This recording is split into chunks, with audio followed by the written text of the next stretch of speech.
ஒன்றிய பாஜக அரசு மும்மொழி கொள்கை மூலம் இந்தி மொழியை மறைமுகமாக திணிக்க பார்க்கின்றது. ஒன்றிய அரசு பாஜக அரசு சொல்கின்றது, 3 மொழிகளை கற்றால் என்ன தவறு,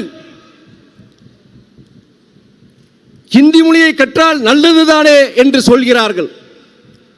ஆனால் ஒன்றிய உள்துறை அமைச்சர் திரு அமித்ஷா அவர்கள் ஆங்கிலம் இல்லாத பாரதத்தை உருவாக்குவோம் என்று வட மாநிலங்களில் மேடைதோறும் முழங்குகிறார். உலக தொடர்பு மொழியாம் ஆங்கிலம் இல்லாமல் நாம் செயல்பட முடியுமா? முன்னேற முடியுமா? இல்லை. சரி, ஆங்கிலத்தை தவிர்த்துவிட்டு இந்தி மொழியை, சமஸ்கிருத மொழியை நாம் உலக தொடர்பு மொழியாக வைத்துக் கொள்ள முடியுமா என்றால் இல்லை, அது சாத்தியப்படாது. 3 மொழிகளை கற்றால் என்ன தவறு என்று சொல்கிறவர்கள் ஏன் ஆங்கிலம் கூடாது என்று சொல்கிறார்கள்? இதில் முற்றிலும் முரண்பாடாக தெரியவில்லையா?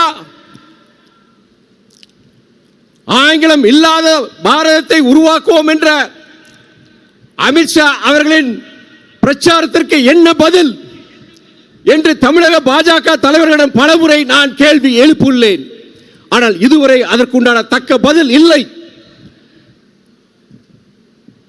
தமிழக மாணவர்கள், இளைஞர்கள் மீது உண்மையான அக்கறை உண்டா? கண்டிப்பாக இல்லை. Unity in diversity is the foundation on which our nation was built. வேற்றுமையில் ஒற்றுமை என்ற ஒரு வலுவான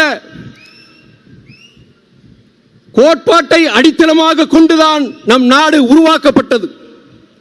ஆனால் வேற்றுமையில் ஒற்றுமை என்ற அந்த அடித்தளத்தை தகர்த்துவிட்டு, நம்முடைய பன்முகத்தன்மையை சிதைத்துவிட்டு, ஒரே நாடு ஒரே மொழி, அது இந்தி மொழி, ஒரே நாடு ஒரே மதம், அது இந்து மதம், ஒரே நாடு ஒரே கலாச்சாரம், அது சங் பரிவார் கலாச்சாரம் என்று ஒன்றிய அரசு, பாஜக அரசு முயல்கின்றது.